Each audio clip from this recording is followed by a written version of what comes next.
If you have spent your whole life being careful with money, saving every extra dollar, sacrificing for someday, this video is for you. Here are my 5 tips on how to spend your money in your 60s without regret. Retirement is either here or it's just around the corner. And the biggest question becomes, how do I finally start spending without the guilt and without the regret? How do we find that balance?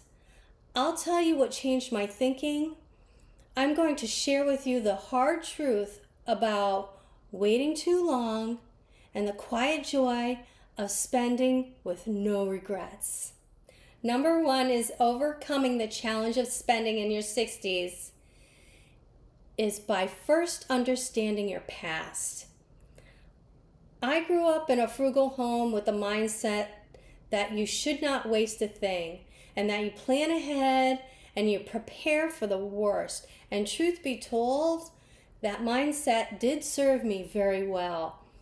I have been rich in life, but I have never been rich with finances.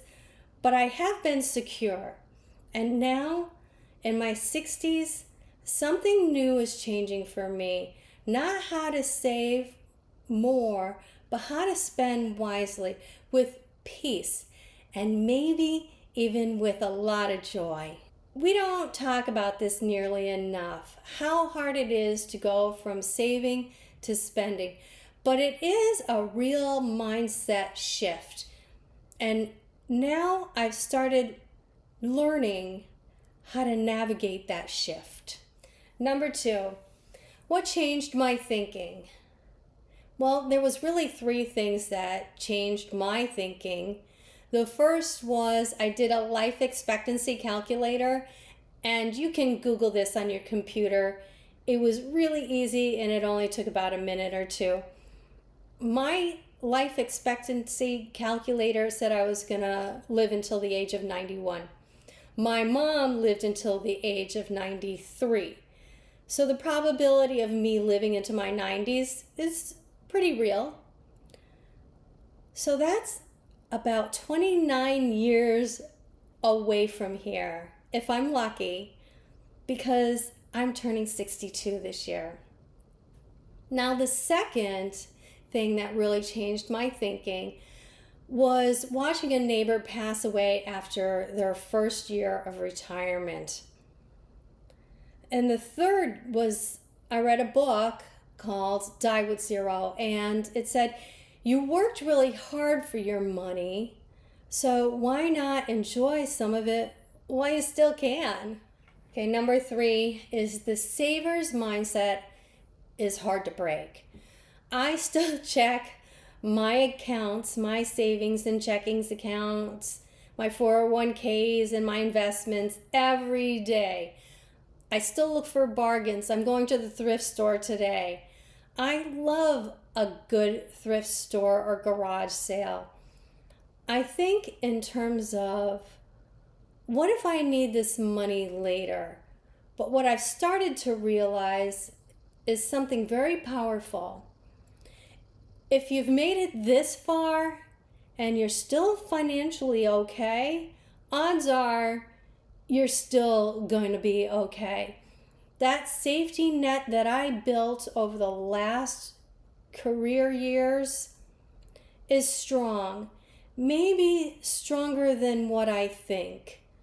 So now I ask myself, what would it look like to trust these thoughts and the advice that maybe I've saved enough to live a good life now? Okay, number 4 is how to spend without regret. And these are my 5 strategies, and it's a good place to start, I think.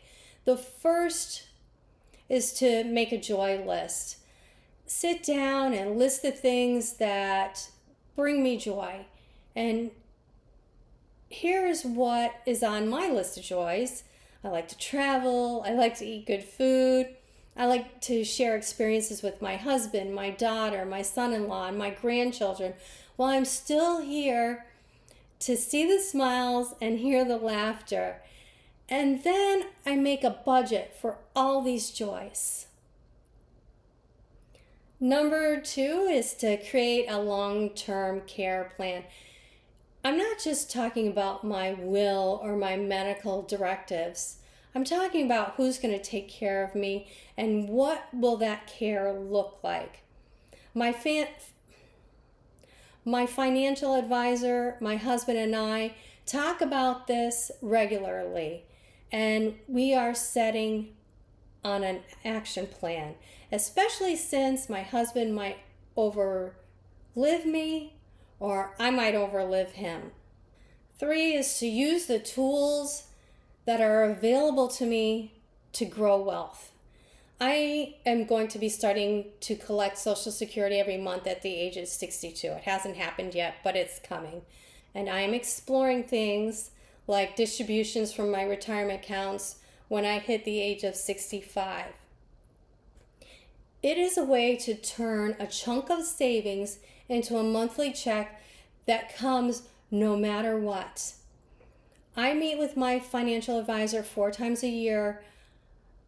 I'm not giving advice, but I am sharing with you today.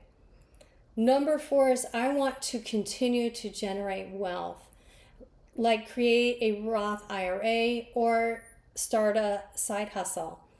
I'm investing in Roth IRAs just like my financial advisor advised me. It's not for everyone, but it's comforting to have money still go into savings while we are still spending. I also sell on Etsy and eBay. Those are my side hustles, and I am creating my own future wealth on my own terms. Okay, number 5 is to create an emergency fund. The recommendation is to have 6 months of emergency expenses saved. For example, we know that we might need a roof in the next few years, or a fridge or oven or washer or dryer, or a car might need repair. So we continue to put money aside as part of our budget. Planning for the unexpected is a solid strategy because something unexpected is coming for each of us. Number 5, what are you saving for? As you can probably tell from this video, I still believe in preparing, but I also believe in a rainy day that might be right around the corner. Maybe it doesn't feel like it right now, but time is the most precious currency we have. I don't want to miss out on the memories that I could be making right now just to leave behind a bigger account balance later. So I ask you, and I ask myself, what am I really saving for? And it could be time to start spending, even if it's just a little that I'm comfortable with, on the life that I have worked so hard to build. Many of us who are entering our 60s still feel like we're not quite ready, but maybe we really are.